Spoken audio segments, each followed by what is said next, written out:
What? Oh, it was okay. Are we? Sorry, that was sorry. My fault. All right, I'm Resident of and we're having all sorts of fun here tonight. Um, joining me tonight from Between the Shadows podcast, Kara Tillies, Christine Pierce. How are you, ladies? Doing good. How are you? Hanging in there. Yeah, for sure. I'm my sanity is hanging by this much, but I'll be okay. It has been one heck of a week, I'll tell you that much. Us. We're here to discuss Dark Shadows villains. Yes. So this may sound like a weird question to some, but who's the best of the worst? Do you think? Ooh. Best of the worst. Oh god. I'm gonna throw it out there because he's my favorite and I think it holds up. I'm gonna say Nicholas Blair. Yeah. I- I think for me personally, it's Judah Zachary and Judah Zachary / Gerard Stiles, because they were kind of one and the same.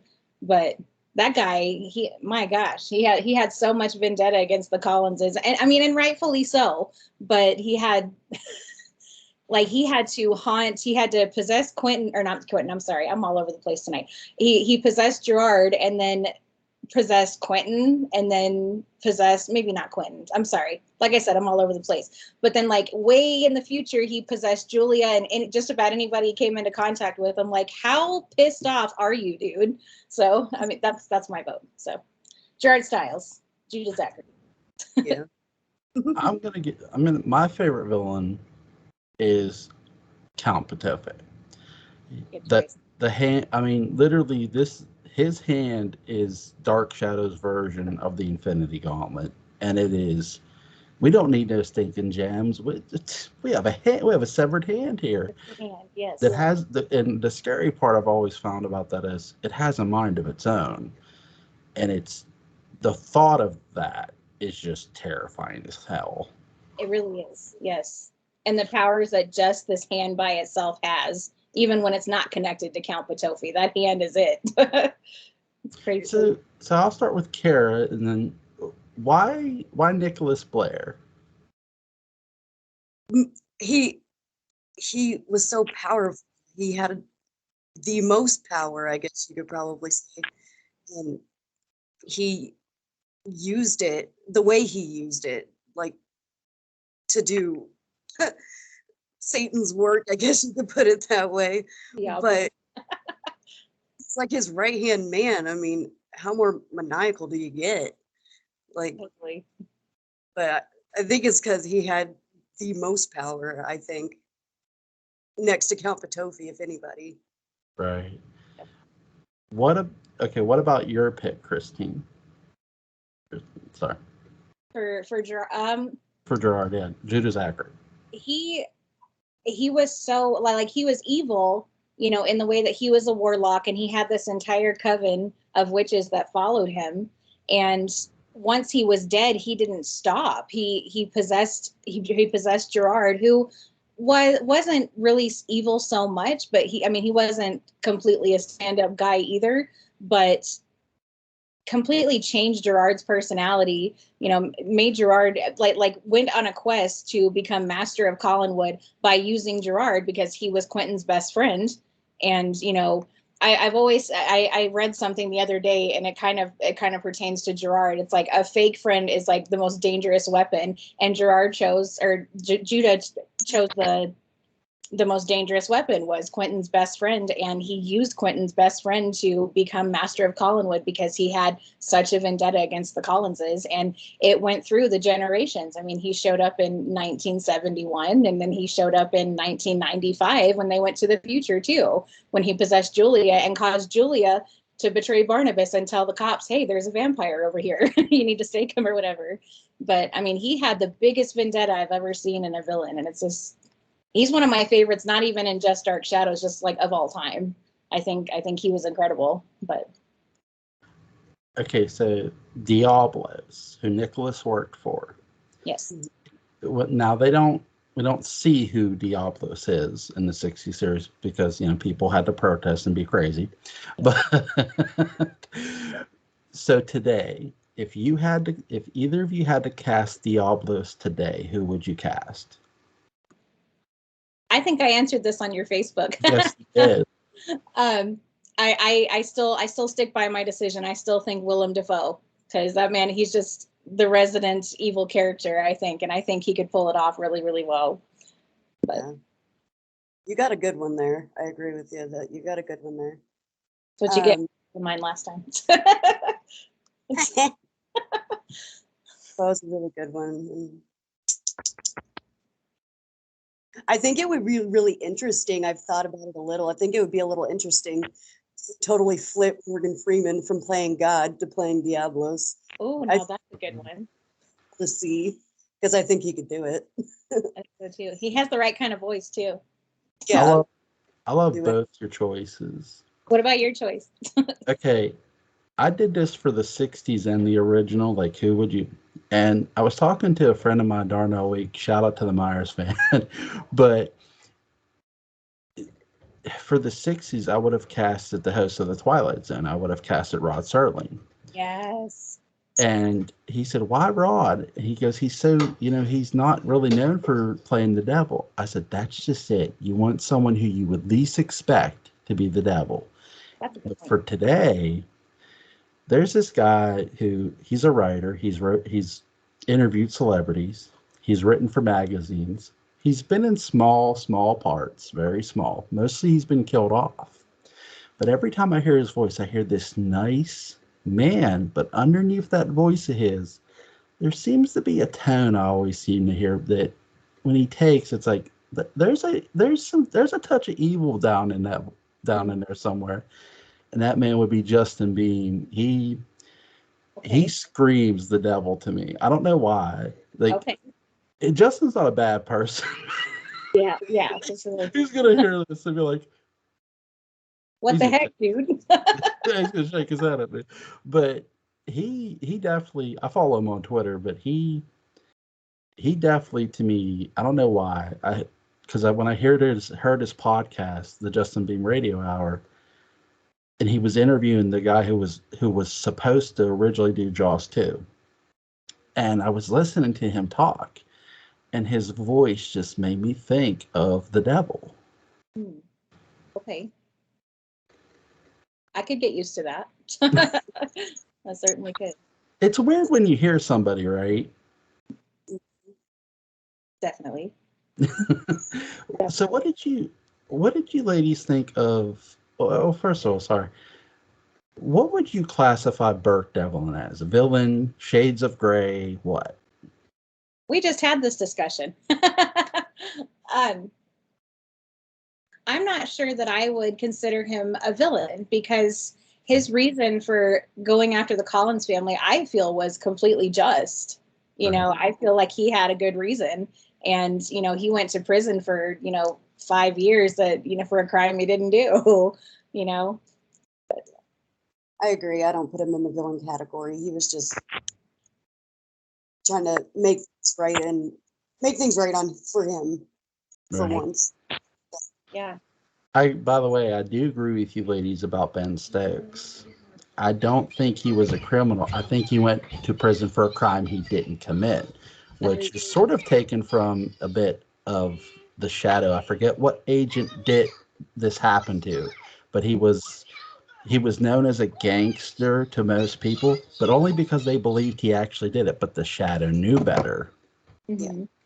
And that's the reason he was released from prison, is because The Shadow showed him, hey, I know the truth. Right. But I could sort of see, so I don't believe Ben. I'm with you that I don't believe Ben's a criminal either. So our first real villain, technically, is Matthew Morgan. Yes. I think so too. What were your thoughts on Matthew? I'm sorry. At first, because we kind of talked about this earlier too. At first, we were kind of like, I don't know if we could put Matthew in the villain category, but I do think that's right. He was the first one we came across in the show that showed any villainous ways. Yeah. Yeah, anybody. he had really hefty loyalty to Liz, but because of that, I think that loyalty to Liz kind of made him a little bit crazy, because eventually he killed Bill Malloy, the only other man who was that loyal to Liz, and after that, he did everything he could to keep his secret, and I think that by itself is what made him a villain. Yeah. His initial intentions become more and more warped. Yeah. Like Bill's death may have been an accident, we'll never really know. But to Bill's ghost, it didn't matter. It's like Exactly. It's like, you should not have killed me over what you killed me over at all. And then covered it up the way he did. He pushed his body back out to sea. You could have just came clean if it was really an accident. But yeah, it's really crazy, like how Bill, whether it was an accident, you know what I mean? I love how Bill Malloy's ghost comes at Matthew, like with the widows. That was like, what did you ladies think of that? I still kind of try to figure out why he did come with the widows. Like what did the widows have to do? Maybe because he fell off of Widow's Hill, I think, or was pushed off of Widow's Hill. Because at the end, that's what did Matthew in, was, he saw the widows, he heard the widows, but then there's Bill Malloy. Now this is someone he can connect with. He's like, oh crap, I killed this guy. And I think probably because I was trying to figure out why the widows too, but because he was pushed off of Widow's Hill, now it makes sense now that I'm saying it. But yeah, it was crazy that, he came back with the widows. It wasn't just like, it wasn't just Bill Malloy. He was like, he's got his harem too. So, yeah.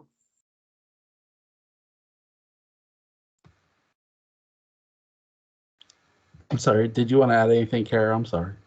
No, sorry. I totally agree, actually. I agree with that. Okay. What did you think of, here's Laura, Roger's wife. We've only heard her, that she went away. And there's this whole backstory of this love triangle with Roger, Laura, Burke. But this ain't the sweet little Laura they knew. yeah. This is the Phoenix. This is Dan Curtis's first monster. I was talking about this with Patrick McRae when we were doing our best year in review for Dark Shadows. But what did you think of her? Loved her. I loved Laura. I love the story of the Phoenix.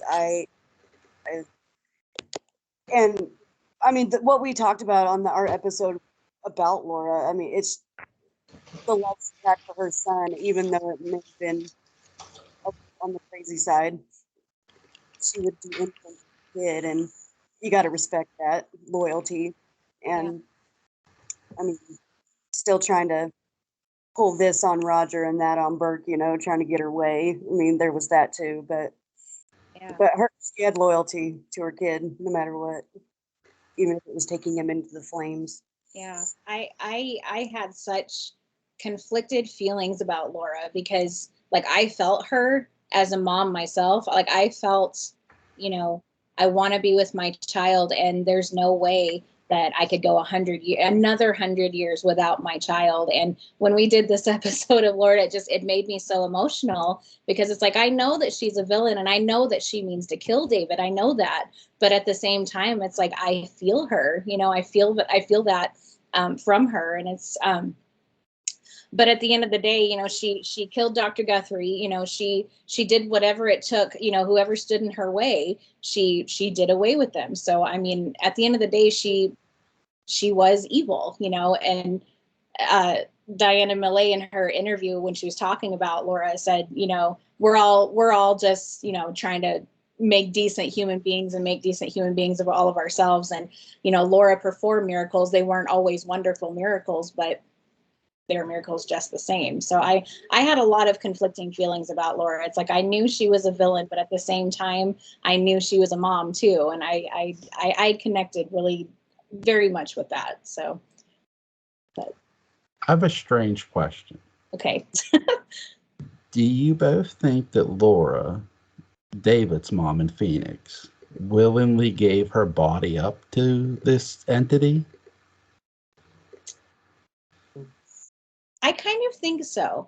Honestly, I kind of think so because, I mean, she serves this god Ra that we learn about in 1897, and Quentin did. Quentin gave was very much into the god Ra too. So I kind of wonder if Laura, he offered her eternal life, and who wouldn't want that? Even at whatever cost. I want to say yes. I want to say yes. She did. And I slightly kind of felt the other way, just because of the way it seemed to happen on the show. Like, it's not people's choice. Like, it wasn't Barnabas's choice to be the way he is. It wasn't Quentin's. I mean, Quentin got cursed. That was his bed. But but I mean, I kind of thought slightly the other way. Like, maybe it was just by chance something that happened to her, or like Barnabas with the Leviathan, he just ended up being under a curse all of a sudden. I kind of slightly thought maybe the other way. What if she didn't have a choice? Yeah. Good point. It's so tricky, like with this, because I've gone back. I'll plead guilty. I've gone back and forth myself with this, and I think my one conclusion was this entity came for Laura, and I don't think we'll ever get a real answer, but I'm sort of leaning toward she said no, but the Phoenix said yes, sort of deal. Like, no, there's no choice here. There's no. I gave you the offer out of decency, but no, now I'm just taking it. Right. You're supposed to say yes, not no. So. Right. You're best. This is an offer you don't refuse. Yes, exactly. What did you? So Barnabas technically starts off as a villain, even though we know he's not. Yes, he does. Do you ladies forgive him for kidnapping Maggie? Yeah. Yeah. I know he planned on doing it again after Maggie, but he didn't. So he learned his lesson with Maggie. Honestly. So it could be forgivable. I feel that too. And I don't think he didn't feel for Maggie the way that he ended up feeling for Vicky, and I think that kind of aided in that too, like with Maggie, he was just set out to make Josette. He wanted Josette, but with Vicky, and we talked about this too, he started loving Vicky for Vicky. So he didn't want to turn her into Josette, he wanted Vicky for Vicky's sake, So yeah, I think I can forgive that. Once I realized he had human feelings too, like the rest of us. So we realized it too. Yeah. I think my wife put it interesting. She goes, "I'd let Barnabas kidnap me. Sure, why not?" I would too. I love Barnabas. I'm just like, really, but yeah, I forgave him because of a lot of reasons. The way he talked to Josette's portrait. I don't think he would have ever killed Maggie. I think that was just like constant, like threats that he was never going to follow through. I don't even think he would have had Willie kill her. I don't think he would have had the heart to. I mean, what happened to this woman once. Are you really going to send a girl who he knew wasn't Josette off a cliff? No. Are you going to turn her? No. You're wanting her to accept you, but deep down this isn't going to work.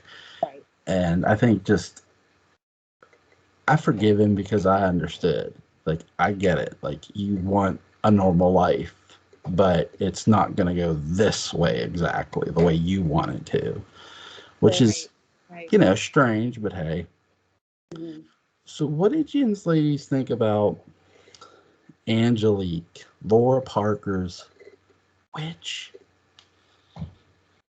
Angelique, I wanted to strangle her, like the way she was. But Laura Parker, I love her so much. She did it so well. She made it so believable. She really did. And honestly, she was the first, as a little kid, she was like the first witchcraft I ever saw. So, and I thought it was cool. I thought it was cool. She set the bar. She set the bar. So, Yes, she did. one thing or other throughout the whole show. He's a strangler. Yeah. She was always a thorn in the side of just about everybody, you know, especially Barnabas's, but you know, even when you go to Parallel Time, she's a thorn in Quentin's side too. And 1897, she was a thorn in Quentin's side, you know, and like literally everywhere she went, you know, she was, you know, the person who was messing stuff up, you know. Here's Angelique again, and you know. Mhm. I remember saying to Dad when we were kids, I was like, I am so sick of her. I hope she goes away. He was like, nope, she stays for the rest of the show. I'm like, are you kidding me? but in the end, you know, I sort of related with Angelique because she was a woman who just wanted this guy to love her back, just love me back, you know. And even though, you know, she went about it completely the wrong way, and in the end, she finally got it right. But all the moments leading up to that was completely wrong. And it never gave her what she really wanted until, you know, she's like, okay, the curse is gone. I don't ask for any payment, you know, and that's the moment Barnabas is like, I think I love her, you know. It's just so yes, I wanted to strangle her too, but I felt for her too.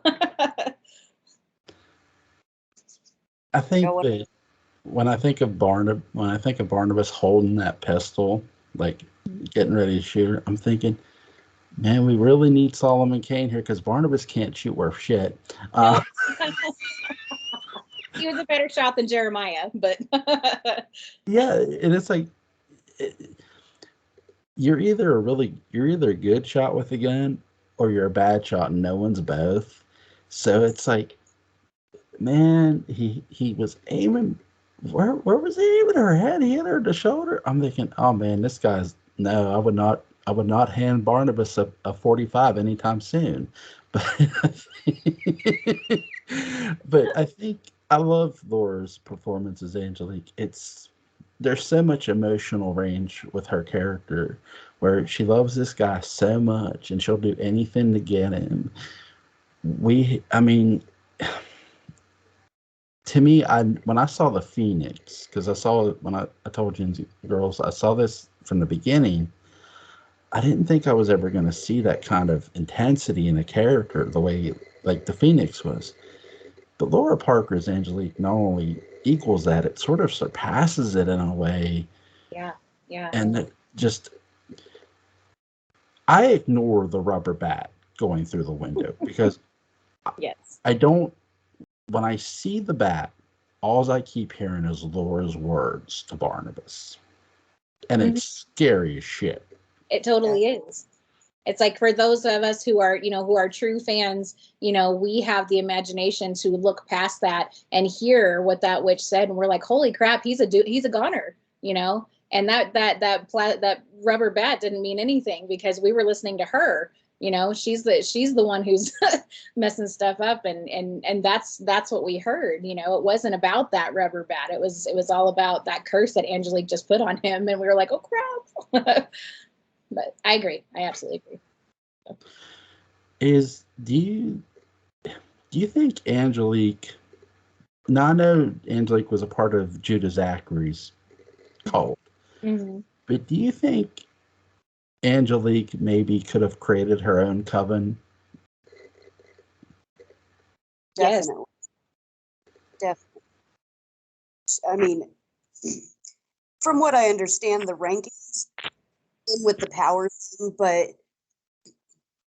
she was like, she was up there. Excuse me, I'm mumbling, but got a frog in my throat. But Angelique, it was like Diablos, Nicholas Blair, and then Angelique. Like she was way up there. It seemed made it seem in the rankings.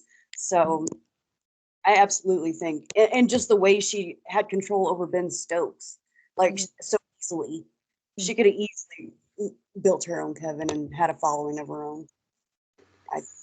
I agree too. I think if she hadn't been so hung up on Barnabas, she could have been even more powerful. I think that she could have had, several witches under her, several warlocks under her, but her main focus in life, I don't know what Diablos commanded her to do when he sent her to Earth, but she got so hung up on Barnabas and nothing else mattered. But she could have been so much more if she hadn't been so focused on getting Barnabas to love her. I think that she could have been so much more evil. So, but yeah, I mean, even, once Judah Zachary died, she could have totally, gone with her, made her own coven. And I don't know. I'm like, was there any other man in her life that she loved the way that she loved Barnabas? Because he was the one that did it for her. And he could have, she could have totally done more if she hadn't been so hung up on him. So. There's a line that the Shadow says in the audios. You sow evil, so shall you reap evil. And every time I've heard the Shadow say that, I think of a lot of Dark Shadows characters. And I think of, in this order, Angelique, Potofi, Judah Zachary. Mm. And then the Leviathans. But yeah. It's just, they're all just so evil. Mm-hmm. And they literally, they need brought to justice. Definitely. What did you think of here's Nicholas Blair. He's being brought to sort of save Angelique. We've never seen Angelique in 1795 she gets in trouble. But she's in some deep, deep trouble, and here's Nicholas Blair. Mm-hmm. What did you think of Nicholas? Oh, you go first, Chris. Okay. Okay. Now again, she followed Vicky back from 1795, and she married Roger. First of all, why Roger? I mean, I know he was the only Collins that was a guy that wasn't Barnabas, but why Roger? Why would was he the weakest link? Or, but she was there to get Barnabas again. And I wonder what her assignment was to be there, and then Nicholas Blair comes along and tries to, push her along, not so gently, because Nicholas wasn't kind to her at all. And I mean, rightfully so, but in turn, Nicholas Blair did exactly what Angelique did. Did exactly what she did. He fell in love with a human. And it's like, what are you doing? And, Angelique went down, I spilled my water, went down to hell to tattle on Nicholas, and it was like, I don't know. Heck. It was like Nicholas was sent to help Angelique, but then ended up faltering himself. And it was just, I don't know. Yeah. I think he made just as many mistakes as Angelique, as far as being on assignment and not completing the assignment. Agreed. Like the whole Adam and Eve thing to create this whole new, not army, but this whole new creation of beings. Right, of evil people. And I was reading up on Nicholas, and I must have maybe missed it in the show, but they said that it was Nicholas's plan to bring the Leviathans up and rule. Yeah. So I don't know if I missed that while watching it, but it surprised me when I read that. I was like, that was Nicholas's idea. Right. Yeah. I think it's interesting because I always feel like, because we don't get Diablos, we don't get Satan on Earth. It feels like, I'm not saying they deliberately pull back on those two characters, on Cassandra and Nicholas, but at times it feels like they do. And I sort of wish they would have bucked the protesters and said, you know what? We're going to roll the dice. Our fans are going to be with us. And I think they would have gotten that if they would have actually had the devil, Diablos. Because it's like, it's fiction. It's okay to play with that stuff. We know it's fake, Right. But was saying. Sorry, I didn't mean to interrupt you. Go ahead. No, Sorry. it's okay. Please do. But That was the first time that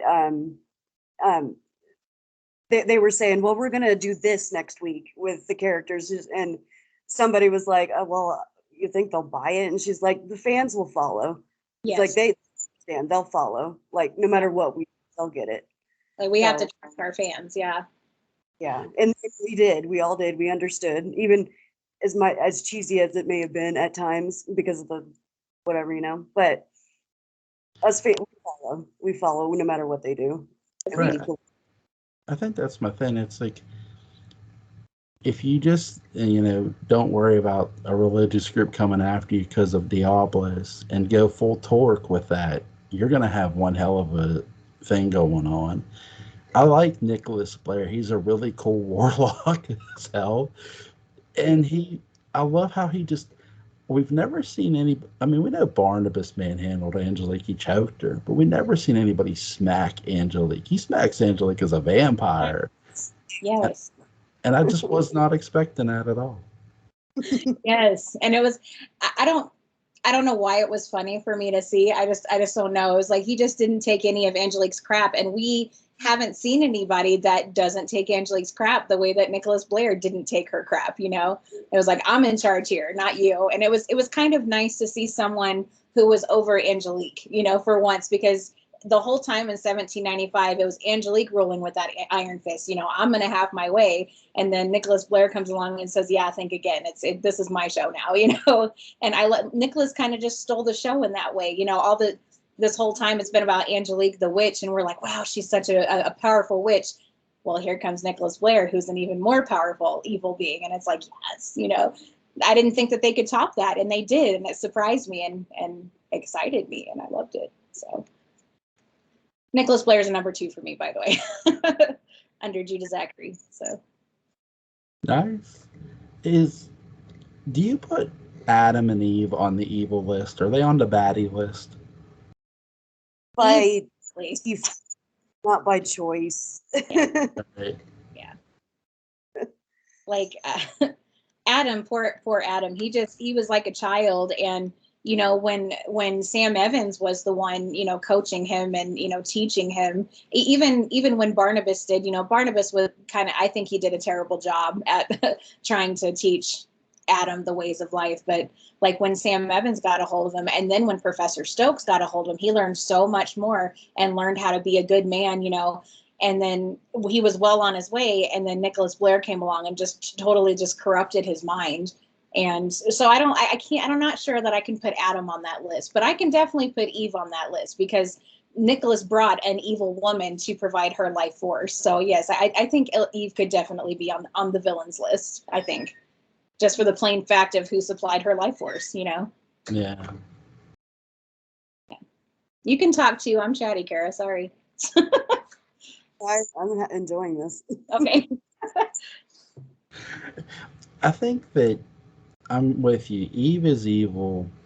Adam is a mix between yin and yang. He's a character that goes back and forth very well. And I love Robert Rodin's portrayal of him. He's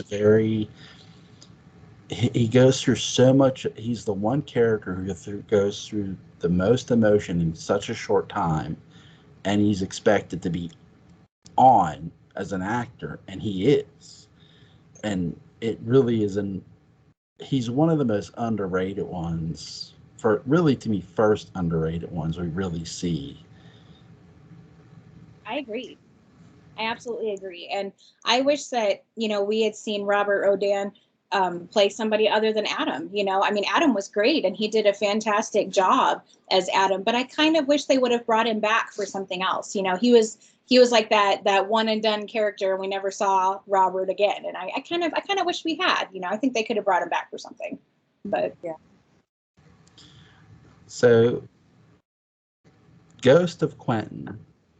Mm-hmm. Go for it. Evil. Is he Judah Zachary? Is this really Judah Zachary trying to lure Barnabas back? Where do you put the Ghost of Quentin? Oh, ever since you said the Judah Zachary thing, luring Barnabas back, now I'm wondering if it was Judah Zachary who was Quentin's ghost, because why? I know that he was mourning over Jameson denouncing him, and that, but I can't believe that just made him evil on his own. I wonder now if it was Judah Zachary possessing Quentin's ghost like he did with Gerard, and I don't think, yeah, go ahead, sorry. No, sorry. No. Oh no, I think that was the end of my rant. So I don't think Jameson was enough reason for Quentin's ghost to be evil the way that he was. So yeah, I was just agreeing with that. Yeah. I think so too. I will give a huge shout out to the person who came up with that, and he came up with it, and he put it in the Dark Shadows Daybook as Patrick McRae. Yes, the Collinsport Historical Society. Really, really smart dude. If you ladies ever get him on, he's really, really knowledgeable and smart. He's really cool. But he had said that, and I had never thought about that until he wrote it in this book, and I read it, and I'm thinking, you know what? That makes a world of sense. It kind of does. It does. It's really cool. So I wanted to add that as a question when I got a chance to talk to other fans when I read it, and I was talking to him about it. So it's really interesting. Is the ghost of Quentin really, did he really turn evil just because of that? Or Yeah. is this one big trap for Barnabas? It's one hell of a twisted concept for 1897. Absolutely. But we do meet a ton of other villains. Yes, 1897 is like riddled with villains, I think. like 1795, the big one was Angelique, and I mean Trask kind of was a villain, but he was just a dork with a with a vendetta against witches and a need for fame or something. But like the other one, 1795, was Nathan Forbes. Nathan Forbes was, one of them villains that, was also one of those fake friends, and like he started out good, and then like all people, you put money in front of him and all of a sudden, there's nothing he won't do. But I don't know. I'm really mad at Nathan Forbes right now because that's where we're at in our podcast. And I'm so sick of that guy. But that's how he made me feel when I saw it. I was so sick of Nathan, and I couldn't wait until he got his. But do you both play darts? When I have not on the red, but that would be a perfect thing to do. Just get a picture of Nathan Forbes, put it on the dartboard, and aim, just like right there. Right there. Yes, screw that guy.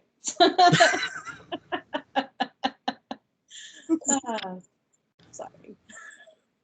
So what did you think of, right, Nathan Forbes is a villain, right? I mean, he's somebody I sort of skip over at times because Angelique's so big from a villain standpoint. Mm-hmm. Yeah. Nathan, like he was the reason that Naomi Collins, he broke Naomi Collins. He broke her. And, I think he's like Barnabas said, his mother was dead because of Nathan Forbes, because he, she stood up to him. So he was like, well, why don't you go look in the tower room and this and that, and it got her killed. It made her hate life so much that she wanted to be dead, and it was all Nathan's fault. And he's straight up a coward. He's just a coward. To sum him up in one word, I would use coward. Agreed. He is evil, but in a weird way, is he an unknowing pawn of Angelique's curse in a way? I don't think he was ever. I don't think so. I know they had a counter, like by the house that day, kind of. I would almost disagree, but here's the reason. Here's the reason, because Angelique's curse wasn't just that he was a vampire. It was that everyone he loved or loved him would die. And Naomi was dead, and Sarah was dead. And Naomi was dead because of Nathan Forbes. So maybe in kind of like a roundabout way, Nathan was a pawn in Angelique's curse. But other than that, no, I don't think they really had any sort of like interaction. But in that respect, I think maybe he could have been used as a pawn, but because probably one of the women that Barnabas loved most was dead because of Nathan. So Right. She loved Barnabas and Barnabas loved her. So That's what I mean by unknowing pawn. I'm not meaning like they like scheme together, no. But like here's this guy who's out for money and now he's into Collins family, well, because of blackmail. And so whether he realizes it or not, he's about to be part of this wicked curse that it's weird because Nathan Forbes is what I call a bullshitter. yeah. He's testifying against a woman he knows isn't a witch. Like he knows it. Like deep down. He can tell Trask whatever he wants. But he knows Victoria's not a witch. So if you were to tell him, hey, that family up there is cursed, he'd probably laugh at you. Like, get out of here. Yeah. Get out of here. I've always found Nathan, like, I know he's evil, but he's a weird character in a way because, like, he doesn't really see the bigger picture of things. He just sees one off, like, when he wants money. Right. Yeah. But what did you girls think of? You have 1897. They have Count Potofi. Dirk gets turned into a vampire. Dirk Wilkins, yes. Dirk Wilkins. There's so many things to get to here. I don't know where to start. So I guess I will start with Dirk Wilkins as a vampire. Dirk Wilkins.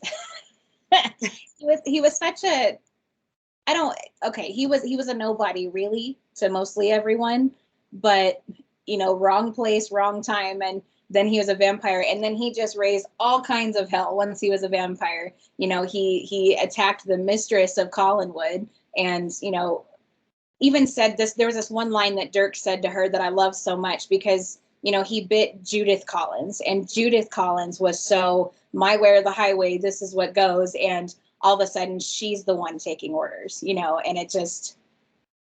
That one got me. I was like, wow, that's a crazy, that was a nice little flip that he did there. He's like, you're in control so much. I used to take orders from you.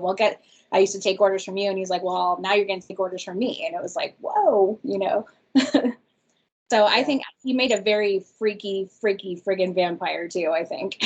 He was one of the scary vampires, I think. Just the way he did it too, just his facial expressions and his actions, just he made it so dramatic, but it was actually kind of scary. Yeah, man. I think Roger Davis really enjoyed that. Being a bad guy. Something different. Yeah. So Reverend Gregory Trask. Okay, I have a weird question for you ladies, and this was brought up to me by a friend of mine who's been on my channel, Mark Gilman, and he is really, really good at this, so I gotta give him credit. Huge shout out to him. Did Reverend Gregory Trask, not to be confused with 1795 Trask? Yes. Did Reverend Gregory Trask did he molest his students, you think? I don't know about molest, but I think definitely was abusive physically, Right. and I'm not sure if I ever really got that vibe, but definitely physical, verbal abuse for sure. To his own daughter too, and that was obvious. I mean, Charity was so subdued and so like under his thumb so much, and that was definitely like he taught her how to treat the kids at his school the same way. Like Charity treated these, and Charity treated Rachel Drummond that way too. It's like, oh, Rachel, you're such a fool, treated Rachel like she was a child too. But Rachel was a teacher. Rachel was very knowledgeable. And, if he was like that in any way, I feel like it'd be towards the women. Yeah. You know what, though? You say molester or something like that. I wonder if he did that with Rachel. I'm not sure about the little kids that are there now. But with Rachel, she's so terrified of him and so like submissive and like caves to him so often. I wonder if something extra didn't go down there with at least Rachel. I'm not sure about the kids that are currently there, But I wonder about Rachel for sure. But Tim Shaw, I love Tim Shaw, how he hates Travis, like he hates him. yes. And it's like, there is times when Tim, I don't think he necessarily may have molested Tim, but there's times Tim like just looks at like, I want to kill you. Mm-hmm. And it's just like, man, what, I get this dude's an ass. Like, don't get me wrong, you know? Yeah. but it's like, man, like, I somewhat get it, but is there more of an underneath tone to all this hatred towards this dude? Like, I wonder too. I mean, because Trask like framed him for murder, or not framed him, but blamed him for murder. And Tim's had that hanging on his head for so long. And when Judith finally caught wind what Gregory was doing, I think she handpicked Tim to help her because she knew how much Tim hated Trask, and it gave him such pleasure. You could just see it on his face. And I love that ending when Tim's just like, he's got this huge grin on his face once he realizes what she has in mind. It's awesome. But and Tim for Trask, I think, also going back to if he did something to Rachel, Tim was so in love with Rachel. Yeah. He would have killed anybody who would have hurt her in any way. So yeah. Rachel, Rachel Drummond's death is so gut punching. Like, it just. But what did you think of? Is Aristide the best henchman ever? Aristide is awesome. I'm sorry, it's not funny, but Aristide just gets me that way. He just, Count Potofi is so powerful, and Aristide is so not. His most powerful thing is his knife, which he calls the dancing lady. And he just swings it around like nothing. It's like, okay, but what else you got, Aristide? I mean, he'll kill whoever Potofi says to kill. Aristide just gets me that way. I love him. He's a wonderful henchman. If I were evil, I'd want an Aristide for sure. But, sorry, I love Aristide. Go ahead, Carol. Aristide. I know, right? I love him. I loved his dry humor. Like, I think that was my favorite part of him, was his dry humor. He was always making me laugh, but in almost a questionable, should I be laughing at this? But it was so funny. Like, just the way he and came across, I loved it. Right. When Potofi's laying there, maybe dying, the hand's laying on him. Barnabas is like the most concerned, but he's just like sitting there chilling. Yeah, totally. Yes. Like, I'm like, this is crazy, but like, wait, did the roles reverse here? Like, wait. I know. Well, Potofi did like send Garth Blackwood after him though, so I think at this point he's like, you know what, screw you. I've been loyal, and this is how you're going to try to do away with me. So I wonder, but I think too, like, he's been like so used to Potofi too, with all the things, like because I'm sorry, Potofi told him, if I can get that hand, everything, I want my hand back, because I'll be mortal, I'll die. Mm-hmm. And so he needs the hand back, and once he has the hand laying on him, Aristide's just like, I have faith that my master's gonna pull through. But it's just so like, it's weird, but like, this dude's like cool in a sense doing this. Yeah, agreed. Yeah. What? Sorry, Kara. I'm sorry. Go ahead. Oh no, you go ahead. Okay. I just think he's so. There's times too when he's like you said, he's holding that knife at like Quentin. He holds the knife at the lawyer. It's just like, this dude's not afraid to kill somebody. Wow. It's amazing. I'd never seen a henchman so efficient in his work and take sort of pride in it in a way. Mm-hmm. Yeah. Yeah, he totally did. And I think he even said it once. He's like, I enjoy killing. This is what I enjoy doing, And I think that's part of the reason Potofi, wanted him on his side, he found Aristide in the gutter, and Aristide had already killed at that point, and then he was like, come work for me, and I'll put clothes on your back, and I'll put nice clothes on your back, and you can still do what you love to do. Be an enforcer for me, guy. But is there good, Kara? Oh, I agree. I agree with what you were saying. Honestly, What did you think of? Let's see. Charles Delaware Tate on the baddie list? Is he on the evil list? Oh, no. I say no. I just don't think Charles was. I don't ever think he did any harm on purpose to any. Again, like this painting, like the painting, I don't think he asked for that, and it just was sort of thrust on him, and that's the way it was. And when he realized what was happening with the paintings, he seemed remorseful in a way, even though he was so in love with was it Amanda? Like so obsessed with that painting of Amanda, and but I don't think he ever was out to cause harm, or be villainous at all. I'm gonna say no too.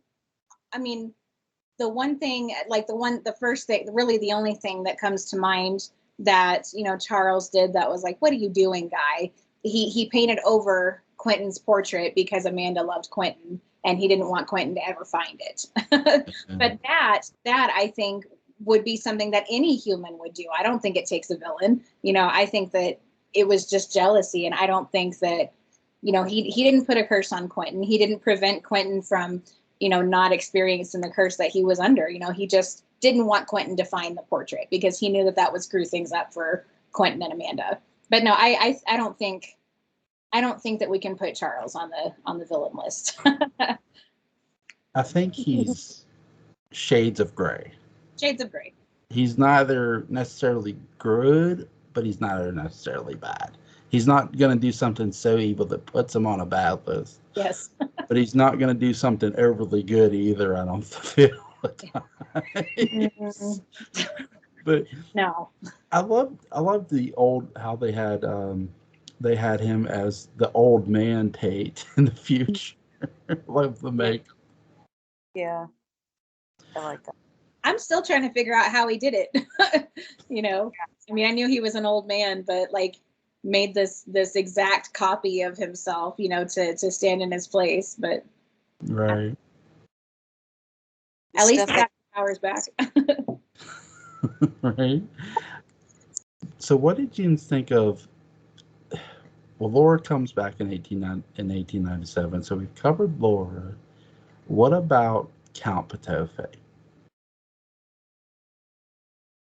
It took me a couple times because at first I just didn't like Potofi. I'm like, ugh, it was just kind of annoying to me. But I mean, as I watched it more and more, I understand, and I actually kind of like Potofi. I do. I liked. No, I'm just trying to put it into words here. I just enjoy. I think it could. I think it was the whole gypsy thing that I was really into, and we got to see kind of different sides of these gypsies. Like we got Magda and Sandor, and then we got Potofi, and we got Magda's sister. Like they were all just kind of different, but all gypsy. And I think that's what was really getting me in the Potofi era. But we got that evil man of the gypsies. Like he gave gifts, he gave people abilities, but at a cost. It wasn't just like he was a plain villain. He was like, I'm trying to think of an example, but he like with Charles Delaware Tate was like, you're gonna be a great painter, but here's the price. You know, if you paint something, it's going to come to life. It's going to come to be. And that's going to be your curse along with your gift, you know. With Quentin, you know, and the thing with Quentin, it took me a while to catch on why he did what he did with Quentin, you know, why he had Charles make the painting and the painting took the werewolf curse from Quentin. And I was like, why did he do that though? And then I realized it's because Potofi knew that Quentin was going to be alive in 1968 or 9. And he wanted to be in Quentin's body, but he didn't want to be a werewolf because Potofi suffered from that curse too, because of the gypsies, you know. And so every time he gave somebody something, it always came at a cost. You know, he never just gave anybody anything just because he wasn't a good man. He was an evil man, you know. Yeah. But I did like, he was really creative with the things he did give, you know. Like with Aristide, it was like, okay, here's your running shot, but you know, Garth Blackwood's coming after you. So, like, he could have killed Aristide and chose to do it this way. You know, I love it. It's weird because I do think Potofi's evil, like pure, like evil, but at the same time, I'm going to quote Steph Hutchinson, because I was having this talk with him about Galactus from Marvel. Galactus, it just is. It's almost like Potofi as well. Potofi's evil, but Potofi also just is at the same time. He just exists. Mm-hmm. And he uses his power as he sees fit. And that's, in a sense, that's Galactus as well. Yeah. Galactus uses his power as he sees fit, which is crazy as hell. But Potofi is just so amazing. I hope to God they bring Potofi back for the new series. I hope so too. Like Potofi was top 5 for me. Like he was so, I loved him as a villain, but like you said, he just kind of was too, you know. I mean, it wasn't like he was like a head honcho. He was cursed because of the gypsies, you know. He pissed off the gypsies, you know. So it wasn't like the only person he had under him was Aristide, and Aristide was just a nobody, you know. And so I don't know. I loved him. I loved him as a villain too. I think he was great, and I hope they bring him back too. And previously speaking of Dark Shadows going, I think there's so much they could do with Potofi as far as let's go there. Yes. With and I think they could really go somewhere with the new stuff. Yeah, I agree. Who would you cast as Count Potofi? I knew this question was coming. I knew it was coming. Oh. I'll be honest, I don't know if I've thought much about that one just yet. Let's see. Count Potofi.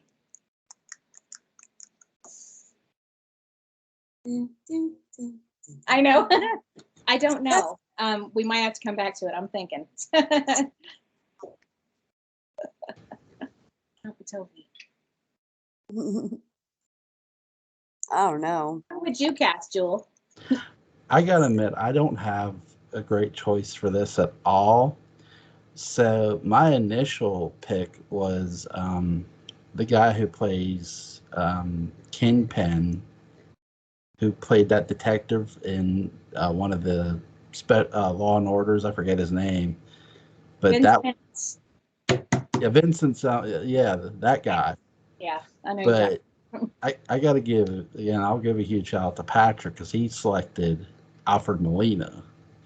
But I think his pick is, when he said that, I'm thinking, yeah, I could see Alfred Molina doing Potofi. Absolutely. I think I have one, and it's just because I didn't know this actor could be evil until I saw the new season of Dexter. I'm gonna say Clancy Brown. I think he'd make a good Potofi. And because I didn't know that Clancy Brown could play an evil guy, and that just surprised me. And I'm like, I bet he could probably do Count Potofi, I think. I'll take that. Yeah. Have you ever seen Highlander? No. Clancy Brown plays the villain in it. In the original Highlander. Okay. See, I didn't see it. He also plays a villain in Pet Sematary too. Okay.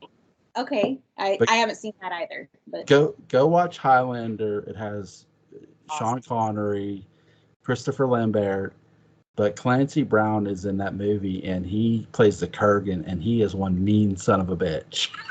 Okay. I mean, I grew up watching SpongeBob too, so I'm like, oh, Mr. Krabs, but I forget that Clancy Brown does other stuff too. Your pick is really, really good, and when you watch Highlander, you'll find out why. Okay, all right. I'm gonna have to now. But I think there's Potofi is so evil. I'm like visualizing all the people we picked. So like, what? Sorry, the Leviathan. What did you think about the Leviathan? I mean, at first, I think like everybody, you're like, oh, I hate the Leviathans. But like I said about Potofi, it's like the more I watched the Leviathan era, the more I understood it and really actually enjoyed it.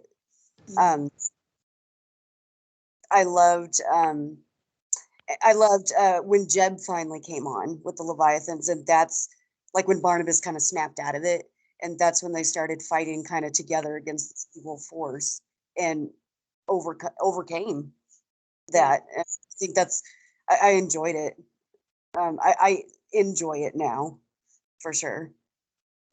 I'm kind of the same opinion. Like I when I first watched it, I'm like, can we get through this already? But I have a new appreciation for the Leviathans, like the more I watch it, because there is so much, like that saga like gave me the creeps. It was like, this is really evil, this is, and we learned that they've been there since before the dawn of time, and they were brought back to come and rule the earth again, and then they brought Nicholas Blair had something to do with it, so it had to be evil. But there was so much that went on with the Leviathans. It wasn't just the Leviathan story arc, but in the end, love wins, because it ended up falling in love with Carolyn. I mean, he wanted her, as his maid. That was what was promised to him because of Paul Stoddard. That's what Paul Stoddard owed the Leviathans. But in the end, Jeb ended up truly, genuinely falling in love with her, and that's what was like made him like, I don't want to be my true form anymore. I want to be a man so I can be with this woman. So I have a new appreciation for the Leviathans every time I watch it. So I don't dog on it anymore. I like it. What did you think of the many? We know we're going to get Jeb Hawks. Yeah. But the many iterations of the character of leading up to Jeb Hawks. How did they find that many kid actors? Like, I mean, they were each different, but I don't know. That was crazy. How it was one entity, but it was several different stages of that entity. I think it's that he just drove that shit crazy. That was so mean. Michael? I think it was Michael, the one of the entities or whatever, one of the Yeah. Oh man, he was so mean. Yeah, like, wanted to spank him myself. He's probably my least child from that. Yeah. What did you think of Jeb Hawks? At first, I thought he was kind of corny, but like everybody, he becomes likable when he starts acting human, having human feelings. He starts to become real likable, and you get that I feel bad for him factor, because again, it wasn't a choice for him to be the way he is, and he fought against it. Jeb was such a sarcastic asshole, but but he was manipulative too. So he was sarcastic, he was manipulative, and it was like, I'm like, and he irritated me as a villain, because he was a villain at first, and Christopher Pinnock wasn't the first time, wasn't the only time that he played a sarcastic asshole, and I don't know, but I loved it. I loved Jeb Hawks as a villain, because eventually he was a villain that turned good, and I that's always a win. So Right. I really enjoyed when I first heard the breathing of the Leviathans. It sent chills up my spine. It was creepy and eerie as hell. But it Jeb Hawks was, I agree with you, he was a dick. he he was it's like if there's like if there's someone asked me if you ever had one of the characters dead, so I'm like, Jeb Hawks, just shoot do whatever you got to do, like shoot that dude, whatever. But he's evil. My biggest regret with the Leviathan, my biggest nitpick is they turn him babyface. Like, leave him heal. Yeah. Like, he was. I get they liked Christopher Pinnock, and great. We'll just recast him as someone else later. Yeah. But Jeb was a hell of a heel, and he was really great as one. Like, I wish. Like, don't get me wrong. We're going to talk about Sky Rumson, but Jeb as a heel was bigger than Sky. Agreed. Agreed. Sky was just a lackey compared to. Like Sky's heel turn is shocking, and I want to get you ladies' thoughts on it. What were you shocked at Sky's heel turn? Yes, I was. I was so happy for Angelique that she had finally found love, and I was like, oh, she's so happy. Sky's a Leviathan. I was like, crap. But she's human for once. Not she's trying to be good. She is on her best behavior, and then this happens. It's just her dumb luck, her witch luck, that this would happen to her. Yeah. It actually sucked. It felt bad for her. She was on her best behavior with all of her powers. Told Barnabas, she's like, just so you know, I have all of my powers. She's like, but I am happy here. I don't want you to screw it up for me. So when you're done here, please just leave. And she ended up having to use her powers on her husband that she dearly loved so much because he was a Leviathan. And it pissed me off. Pissed me off for Angelique. But the way they did this was beautiful. His heel turn, I didn't see it coming. And every time I go back and watch, I'm just like, still can't believe it. I know. I agree.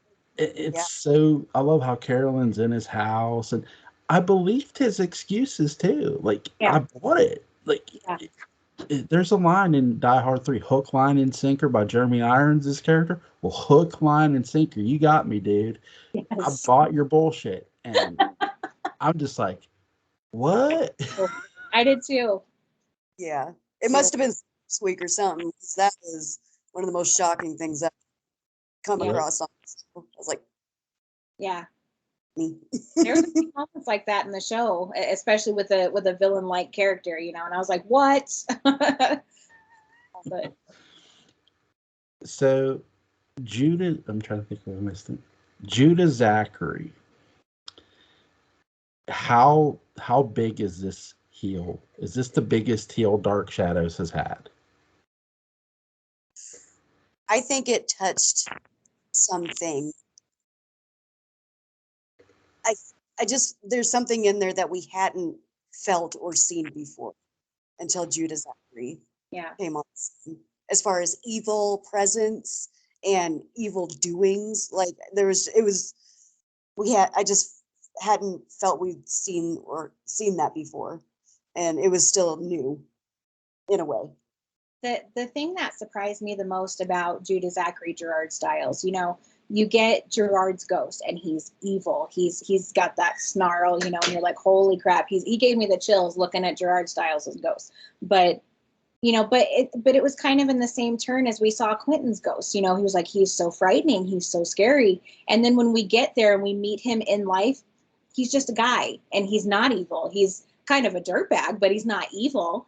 And with Quentin, that didn't go away. But with Gerard, it did. Like, you're like, oh, well, he's not evil.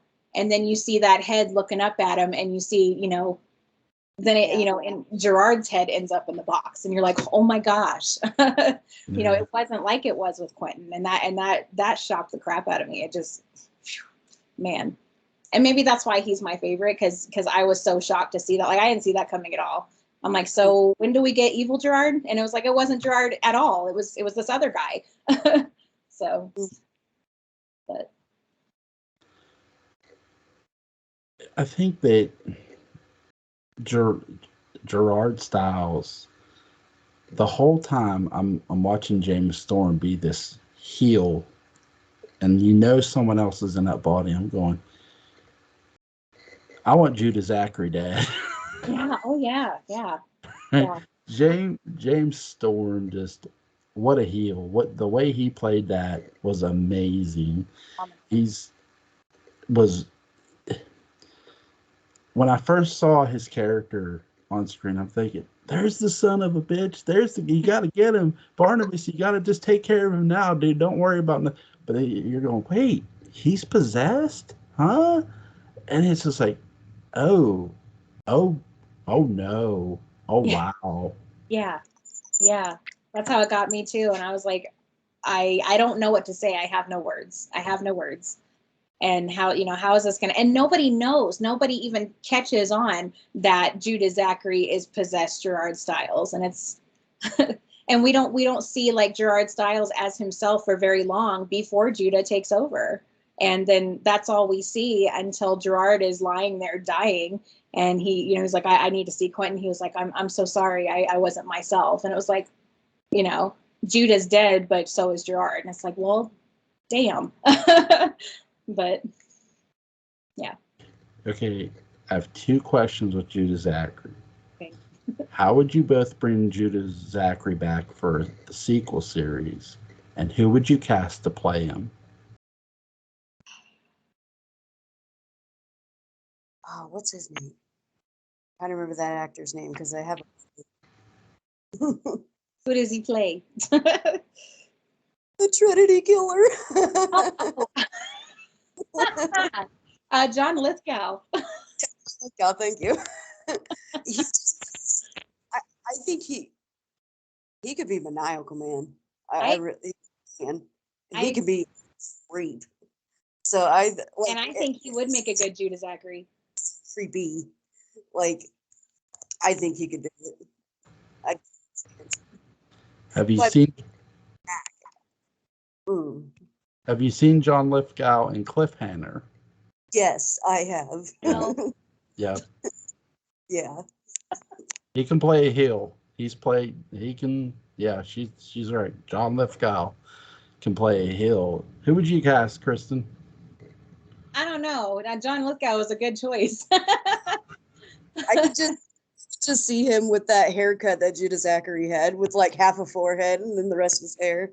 I could just see John Lithgow in that. Yeah, that's awesome. How to bring him back? I don't know.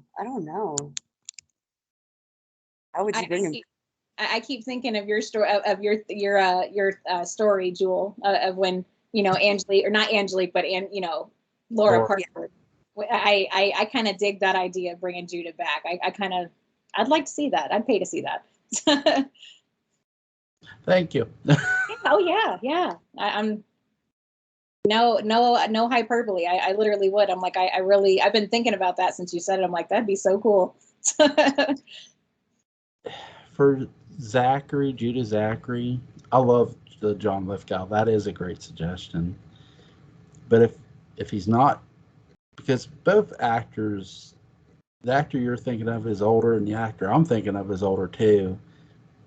Tobin Bell would be a really good choice for Judah. Yes. That is an excellent choice. Yes. Yeah. That gum. Y'all are showing me up here. I like both your picks. I think we covered every villain, but is there somebody you would cast as Potofi, Kara? Did you say somebody or?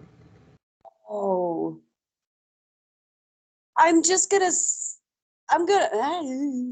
throw it out there. Good. I think Mark Hamill could maybe pull it off. Okay. Yeah. I like that. I like that. That's a good pick. I think he could pull it off.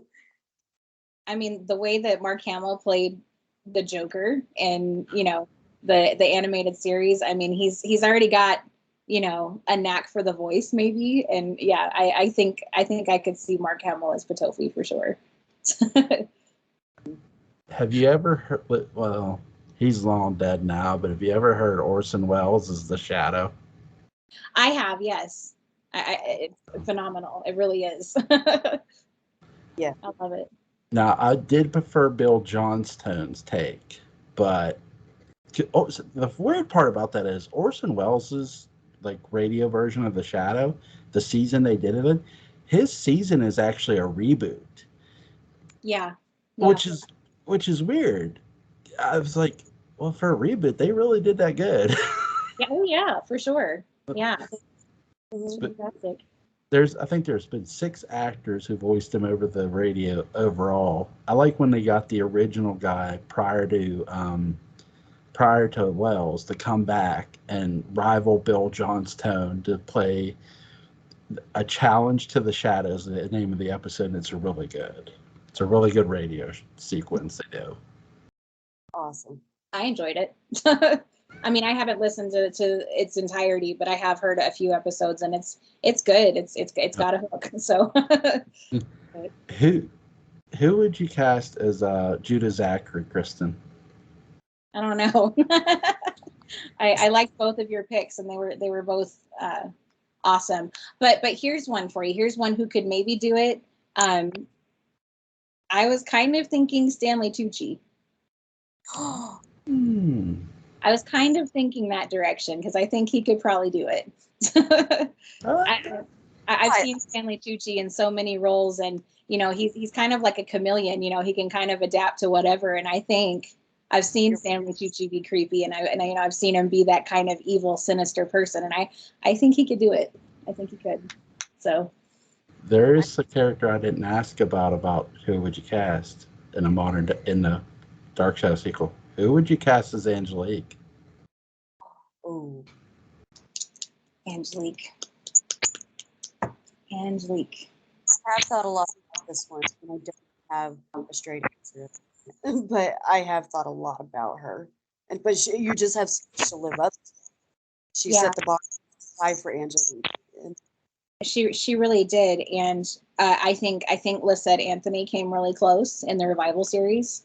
I think that she did a pretty fantastic job playing Angelique also. But I don't know. They're just. I think Sarah Paulson, is that her name, from American Horror Story? Yeah. Yep. I think she could give it a good go. That's kind of I could see that. I could dig that. I think she could do it. She's not maybe as young as we might want Angelique, because Angelique was kind of young. Yeah. But I think she could do it. Yeah. How do you feel about Emily Blunt? Ooh, I love Emily. That's a good choice. I know.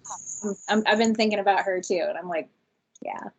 Like they're such big shoes to fill, and it's like, again, it's like, can you do this? It's hard to pass that torch to someone and put all your faith in them and be like, please do this right, But I'd Emily Blunt. I would. I'm gonna cheat because I'm dirty. But here's this young high school girl coming out of school, and here's Laura Parker, aged as Angelique. She falls down. The high school girl goes over to her to check on her. She doesn't know who she is. Are you okay, miss? And Angelique grabs her and does this incantation and body switches with her. And that's Angelique in the young body now. Oh, snap. And I would cast Peyton List. Ooh, good choice. Good choice. I like that. Yeah. And I like the circumstance too. Back anyway. Like, right. She could come anyway. So right. She showed us that over and over in the show. Angelique could choose any way in the world she wanted to come back. She just could. I think we've covered every villain. There's one that I want to bring up. I really want to talk about him. I want to talk about Barnabas Collins. Go ahead. Because I feel like, Gerard and And Judah Zachary is my favorite, but I think the worst of them all is Brutus Collins. And here's why. I think that Brutus Collins is the worst one. This whole entire show, we've had these villains that have antagonized the Collins family, and the Collins family have had to fight these guys. Brutus Collins was one of the family, and he was the one who was antagonizing his own family simply because he didn't trust them. And he was the one who put the curse on his own damn family. And I think he's the worst villain of them all. So yeah, right. Brutus is somebody who is just a complete heel of a family member. He's the Collins family. You think about these people who are just trying to, not necessarily all be rich. I mean, Roger's a bit of a heel, but Roger's not a complete ass. Yeah, he's just kind of. There's a line in Guardians of Galaxy. He says, "I'm not a complete dick." Brutus is a complete dick. Complete dick. Wait. I'm sorry. I just had to throw that out there because in my mind, Brutus Collins was the worst one. He just was. I'm not worthy. I'm not worthy. I'm not. Now we've covered them all. I'll throw one more out there. Good. One questionable one. Okay. What about Gabriel Collins? What do you think? Oh, yep. Yeah. Yep. Not a villain. He was a big jaw on the ground for me too. I'm like, that mofo could walk this whole time. He's the one who killed Randall Drew. I loved Randall Drew, and when I found out Gabriel had killed him, I'm like, you dirtbag. He was so bitter his whole life, And his own family very nice either. No. He was no Brutus. He wasn't very nice to his family at all. He was a mean cripple. I sort of wish, because I do think Judah Zachary actually sends the ghost after him, and we just don't know about Judah sending the ghost. Mm-hmm. But I wish somebody else would have killed Gabriel. You're right. He's a hell of a heel too. In that wheelchair, he's squeezing that ball so maniacal, and it's like, damn, dude, like, chill. Completely. Like, Yeah, his wife, yeah. He was a murdering bastard, I mean, it wasn't just he was a antagonist in a wheelchair. I mean, he got up out of his wheelchair and killed people, and Yeah. When you seen him strangle somebody, did you when he strangled somebody? Was it me or was I the only picture in that ball when he was doing that? Oh, yeah. Yes. Great. He's on the naughty list. He's definitely on the villain list for sure. Yes, he is. Yes, he is.